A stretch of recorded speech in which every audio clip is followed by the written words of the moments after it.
Assalamualaikum warahmatullahi wabarakatuh. Waalaikumsalam warahmatullahi wabarakatuh.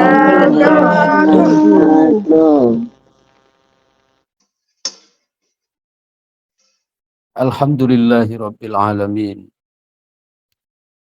Wa sallallahu wa sallama wa baraka ala sayyidina Muhammadin qaidil ghurril muhajjalin wa ala alihi wa ashabihi wa man tabi'a sunnatahu ila yaumiddin. Subhanaka la ilma lana illa ma 'allamtana innaka antal alimul hakim. Subhanaka la fahma lana illa ma fahamtana innaka antal jawadul karim. Rabbana bainana wa baina qaumina bil haqqi wa anta khairul fatihin wa ba'd. Alhamdulillah, kita bersyukur kepada Allah Subhanahu wa taala yang senantiasa memberikan nikmat sehat dan sempat kepada kita semua sehingga pada pagi hari ini kita bisa kembali hadir untuk mengikuti kajian mingguan dari kitab Al-Hikam oleh Imam Ibnu Athaillah As-Sakandari radhiyallahu anhu wa ardhah wa fadhu alaina min barakatihi wa anwarihi wa asrarihi fid daraini amina ya rabbal alamin. Bismillahirrahmanirrahim.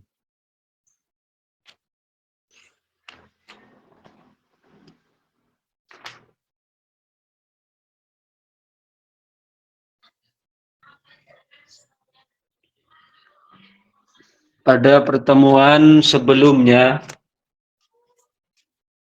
pembahasan kita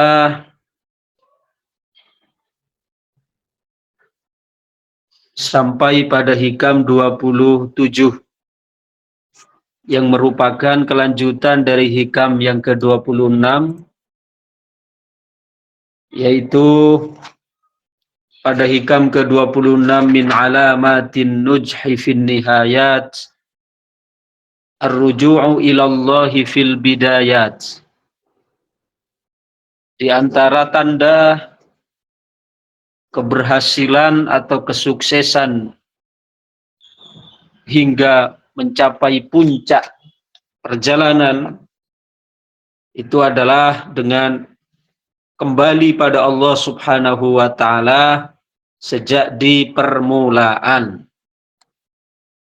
Jadi orang-orang yang sukses sampai kenal kepada Allah, wusul kepada Allah, itu memang orang-orang yang sudah sedari awal itu sudah rujuk kepada Allah Subhanahu wa taala. Mempengnya kepada Allah itu memang sudah sedari awal mendasari perjalanan mereka sehingga sampai kepada puncak perjalanan. Lalu dikukuhkan kembali dengan hikam 27, man asyraqat bidayatuhu asyraqat nihayatuh. Barang siapa yang pada permulaannya sudah cermelang, sudah menunjukkan kesungguhan, kejujuran, kesidikan, maka juga itu akan mendapatkan hasil yang gemilang pada puncak ya perjalanannya. Baik, sekarang kita lanjut pada hikam yang ke-28.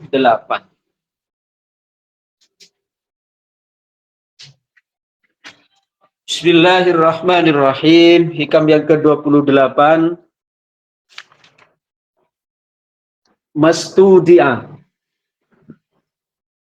Mastudi'a fi ghaibis sarair zahara fi syahadatiz zawahir.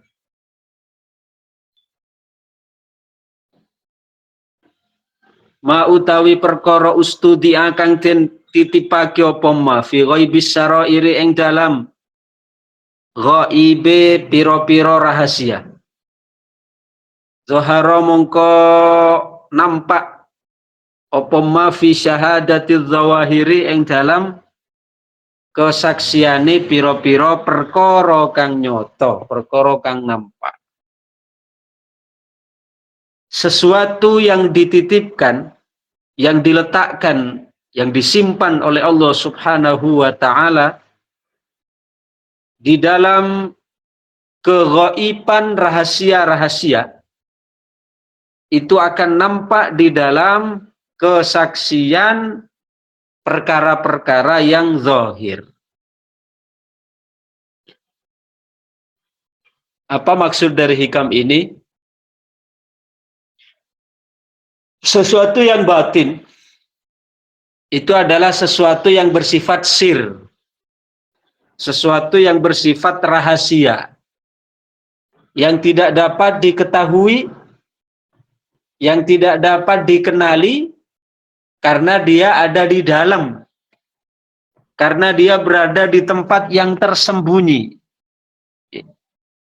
Namun, walaupun demikian, sesuatu yang batin itu memiliki korelasi, memiliki sambungan kepada sesuatu yang bersifat zahir. Salah satu contoh nyata saja dari kehidupan kita ini. Ketika kita punya atau merasakan satu perasaan di dalam hati, ketika kita merasa senang, merasa susah, merasa gembira, merasa kecewa, ini semua kan sesuatu yang bersifat batin, ada di kedalaman hati, gitu. Rasa bahagia, rasa senang, rasa susah, rasa puas, rasa kecewa. Ini adalah semua rasa yang ada di dalam hati.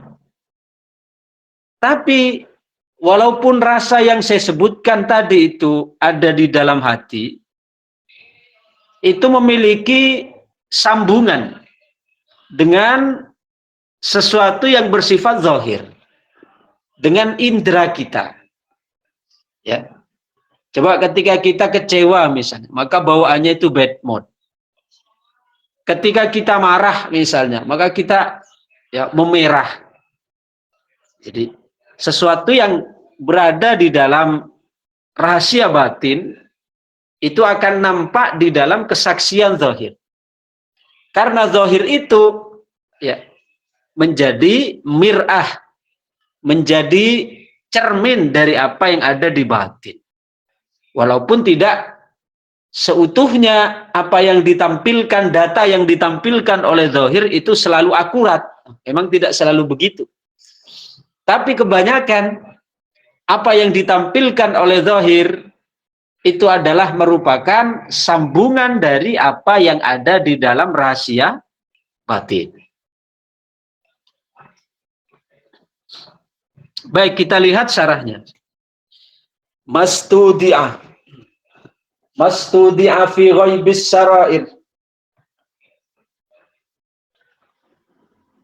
Sesuatu yang disimpan oleh Allah di dalam keghaiban, di dalam ketersembunyian sesuatu yang rahasia. Disebut ghaib itu karena tidak tampak.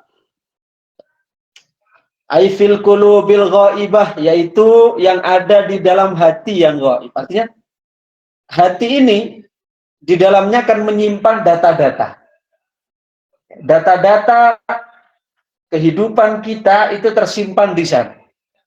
Perasaan-perasaan yang kita rasakan tersimpan di sana data. Walaupun hanya segumpal daging yang kita sebut dengan hati, ya. Tapi di dalam itu ada unsur, ada komposisi yang tidak dapat kita lihat dengan panca indera di dalam. Ya. Coba kalau kita misalnya orang ketika sedang jatuh cinta, ketika sedang jatuh cinta. Jatuh cinta itu di mana letaknya cinta? Cinta Di itu hati, Bapak.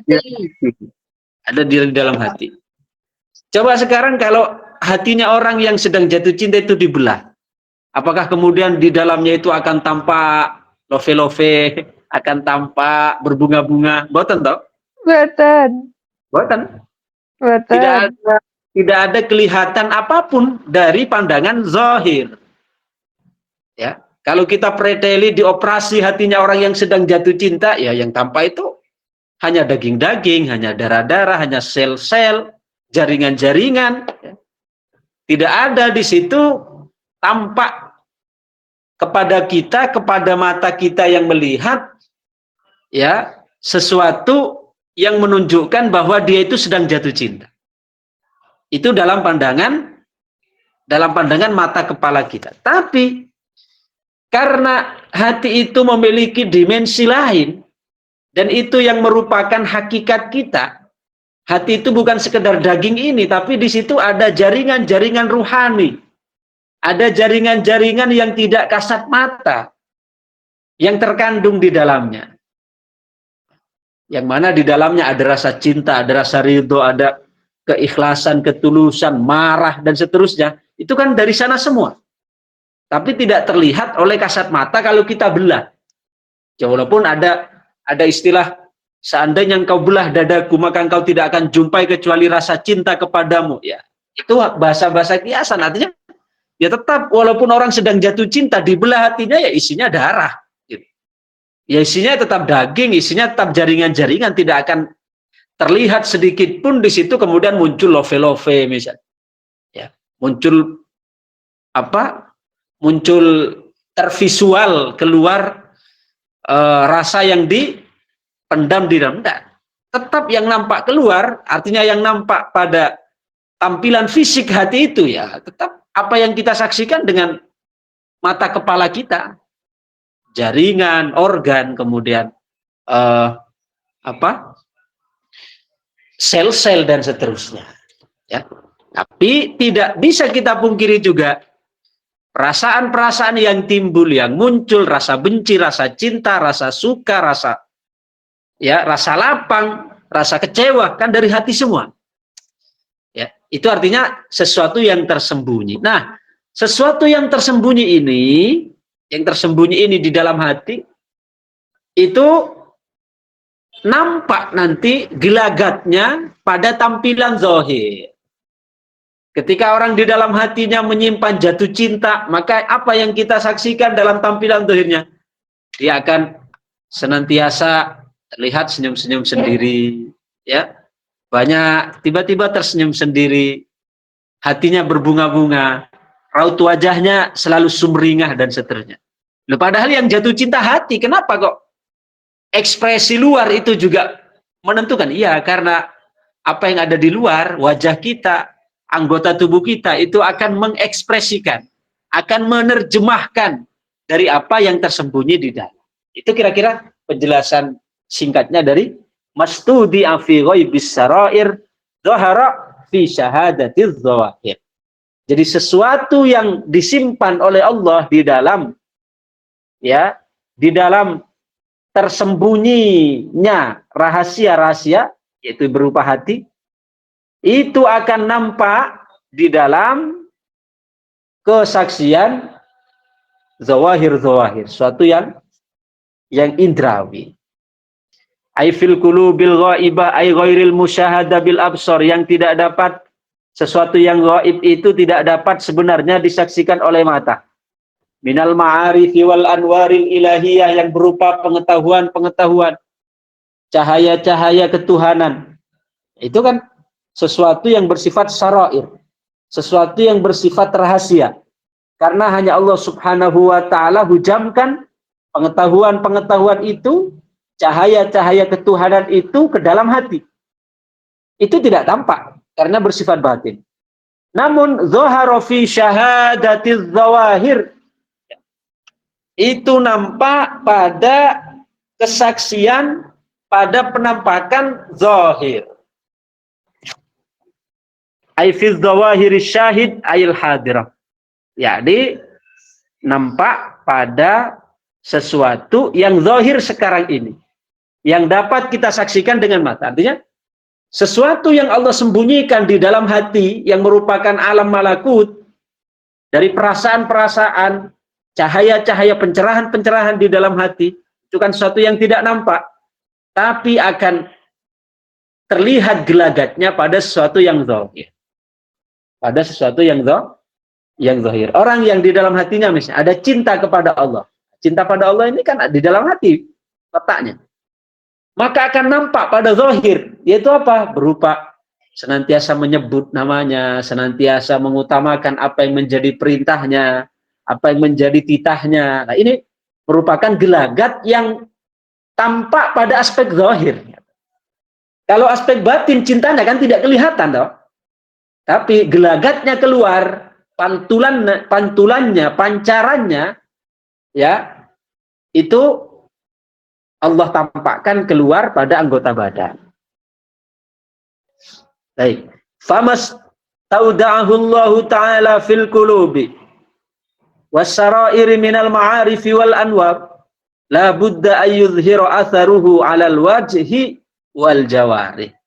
Ya, maka apa yang Allah titipkan, yang Allah letakkan di dalam hati seorang hamba yang berupa rahasia-rahasia maupun pengetahuan-pengetahuan, cahaya-cahaya, mesti akan muncul kesannya kepada wajah dan anggota tubuh. Orang yang hatinya dipenuhi dengan cinta pada Allah, maka akan nampak pada raut wajahnya ada orang yang selalu menebar kasih sayang, menebar rahmat, menebar keadilan. Nah, karena apa? Karena di dalam hatinya ada rahmat. Padahal rahmat itulah kan di dalam hati tempatnya. Iya, tapi Allah tampilkan, ya, Allah terjemahkan, Allah tampakkan setruman yang ada di dalam hati yang tidak kelihatan itu pada tampilan zahir. Tampil pada wajah, tampil pada anggota tubuh. Ya. Kalau tadi saya mencontohkan orang sedang mencintai misalnya, orang di dalam hatinya sedang jatuh cinta, maka tampil sumringah, senyum-senyum sendiri, banyak menyebut nama sang kekasih. Gitu. Sama juga sebaliknya, ketika yang ada di dalam hati itu kebencian, maka yang akan tampil adalah apa? Ya, selalu cemberut, selalu bermuka masam, membuang muka dan seterusnya. Jadi sesuatu yang ada di dalam yang tidak tampak karena itu berada di alam malakut, perasaan-perasaan yang Allah titipkan dalam hati, pencerahan-pencerahan yang Allah berikan di dalam hati itu akan terjemahkan, akan muncul pada aspek zahir sebagai penerjemah dari apa yang ada di batin. Wa hadhihi alamatun yu'rafu biha halul muridis salik. Dan tanda-tanda ini diketahui keadaan seorang murid yang sedang melakukan perjalanan menuju Allah. Li'anna adh-dhahira mir'atul batin, karena sesuatu yang zahir itu menjadi jendela atau menjadi cermin bagi apa yang ada di batin. Jadi apa yang ada di zahir yang ditampilkan zahir itu merupakan, ya, penerjemah dari apa yang ada di dalam batin. Jadi kalau kita sederhanakan, kalau kita gambarkan, ya, batin itu adalah teks asli, manuskripnya, yang mana tidak dapat terbaca kecuali perlu penerjemah orang-orang yang paham. Nah, begitu juga hati itu teks manuskrip yang asli, yang mana dapat dibaca, perlu penerjemah. Apa penerjemahnya? Anggota badan. Anggota badan yang keluar itu adalah penerjemah, sebagai penerjemah dari hati. Jadi apapun yang dirasakan oleh hati itu dapat tercermin pada raut wajah, pada gerak-gerik fisik, ya, dan lain sebagainya. Fayastadillu bidzalika man arada suhbatahu wa istima'a bihi liyantafi'a bih. Karena itu dapat dikenali tanda-tanda apa yang batin yang Allah berikan kepada seorang hamba untuk untuk ditampakkan, ya, supaya seorang salik itu mudah untuk mengenali, sehingga dia dapat berteman, bersahabat dengan orang-orang yang memiliki kecerahan batin, ya, sehingga dia dapat mengambil manfaat. Karena dengan suhbah, dengan kita berteman bersama orang-orang yang memiliki kejernihan hati, itu juga akan mendorong kita, akan membantu kita sangat efektif untuk mendapatkan juga pancaran dari kejernihan hati itu. Ya. Tapi dengan syarat, dalam berteman bersama mereka harus dengan niat yang benar. Ya, bukan hanya untuk main-main, bukan hanya untuk sekedar gaya-gaya, bukan hanya untuk gengsi-gengsi, ya, tapi harus jujur, dipenuhi ketulusan hati untuk mengambil akhlak mereka. Li'annal ijtima'a bil falahi falahu.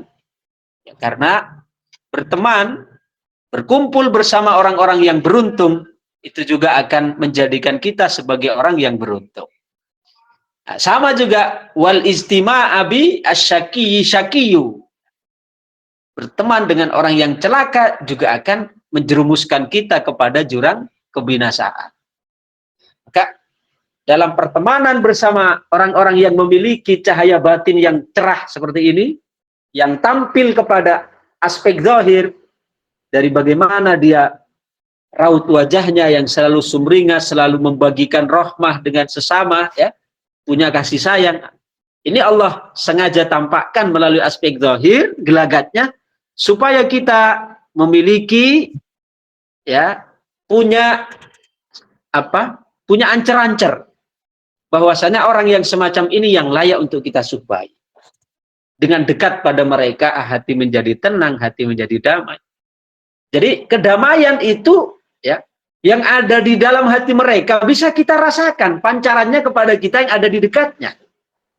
Saking kuatnya resonansi, ya, saking kuatnya resonansi pancaran cahaya ruhani yang ada pada mereka, itu kita rasakan getarannya.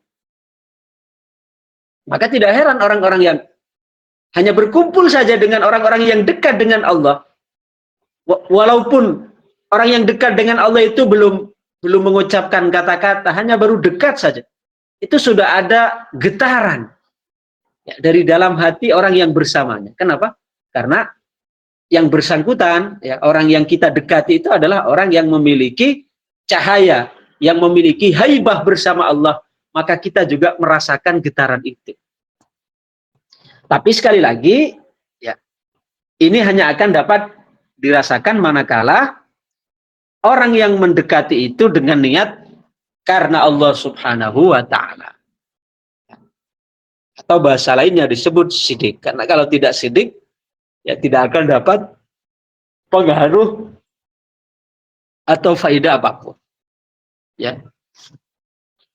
Sering saya sampaikan dulu di zaman Abu Yazid Al-Bustami, pasca wafatnya beliau, ada orang berziarah ke makam Abu Yazid Al-Bustami.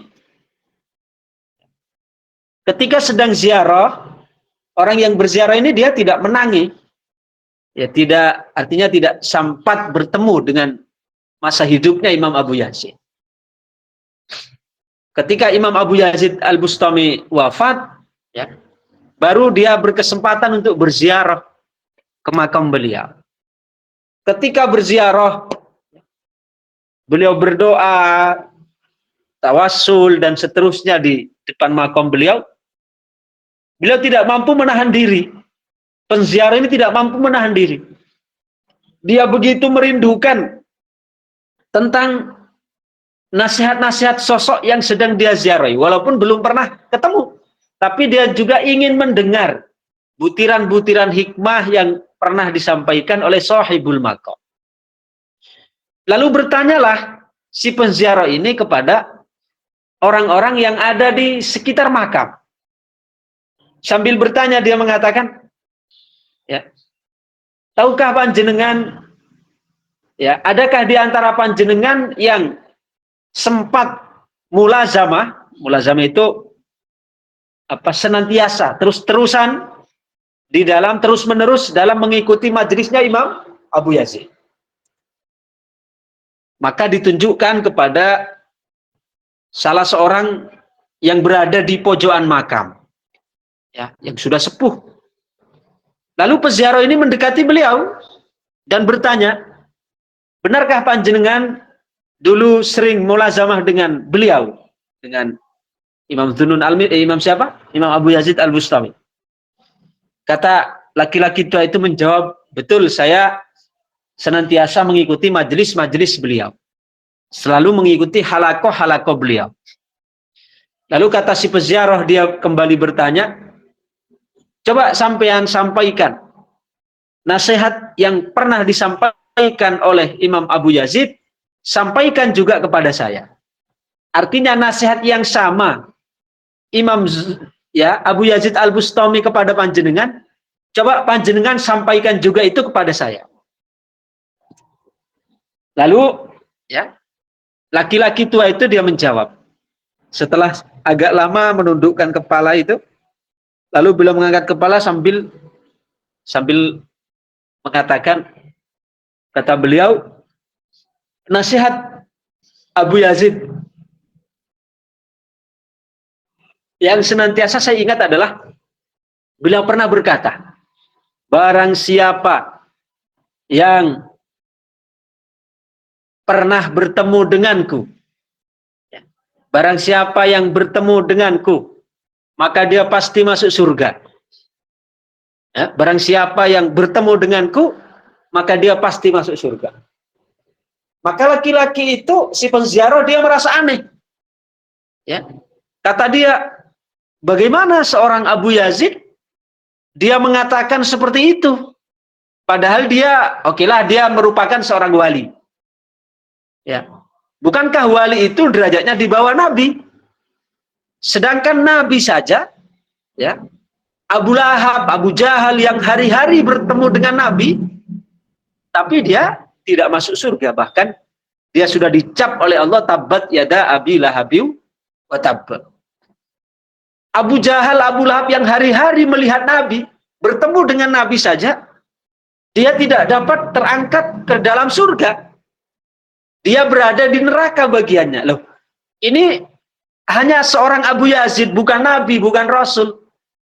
Dia mengapa mengatakan begitu, bahwa orang yang pernah bertemu denganku, maka dia masuk surga. Sedangkan Nabi, Rasulullah SAW, Nabi yang paling sempurna, makhluk Allah yang paling mulia, itu saja Abu Jahal, Abu Lahab yang setiap hari berpapasan bertemu dengan Nabi, Nabi pun tidak mengatakan itu. Artinya Abu Jahal, Abu Lahab tetap di neraka.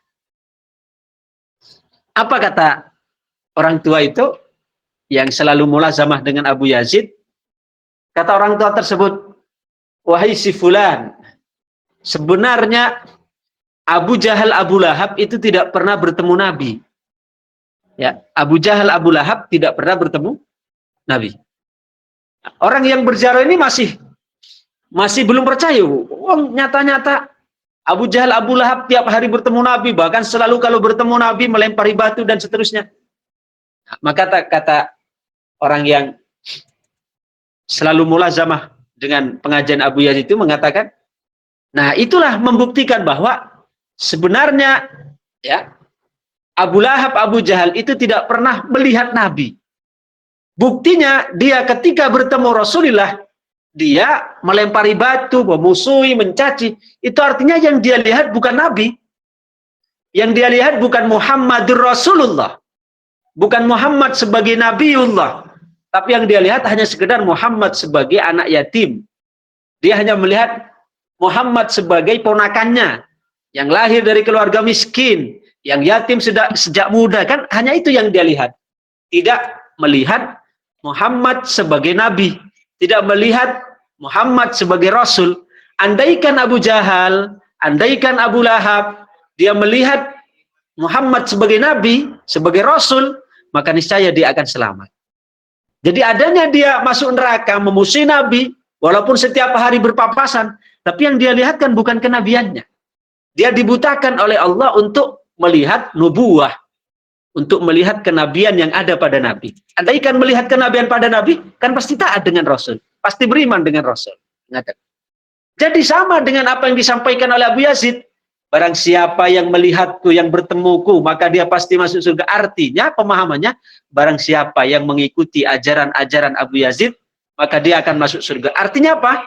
Karena Abu Yazid tidaklah beliau mengajarkan apapun kecuali sesuai dengan apa yang diajarkan oleh Rasulullah Shallallahu Alaihi Wasallam. Nah, dari kisah ini bisa kita tarik kesimpulan bahwasanya yang menentukan orang untuk dapat mengambil faidah dari perkumpulan bersama orang-orang mulia yang Allah dalam hatinya penuhi oleh Allah penuhi dalam hatinya dengan cahaya-cahaya akhlak-akhlak mulia, itu hanya akan dapat diambil apabila dalam perkumpulan kita bersama mereka dalam hati kita ada kejujuran, ada kesidikan, ada kesungguhan. Selama ini tidak ada, jangankan hanya sekedar berteman dengan sahabat kita, dengan guru kita, bersahabat, berkumpul dengan Rasulullah Shallallahu Alaihi Wasallam sekalipun, kalau tidak ada modal kejujuran, kesidikan itu, maka tidak akan memberi faedah apapun.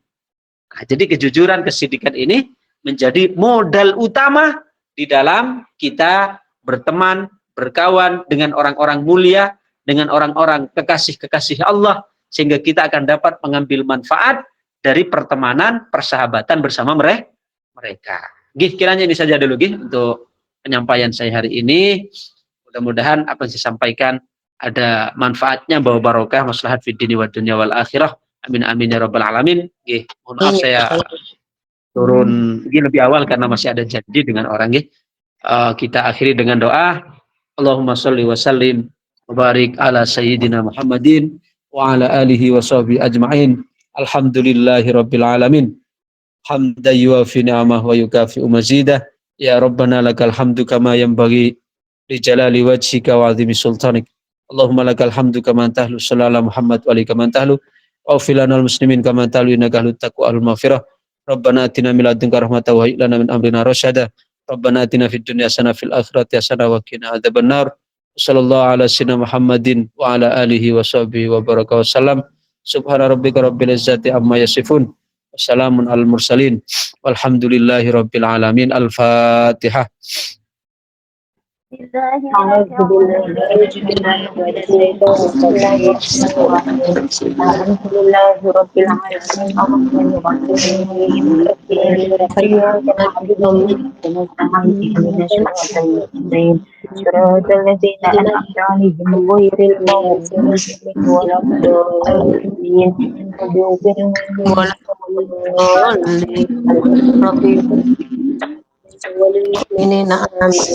Ya Rabbal Alamin.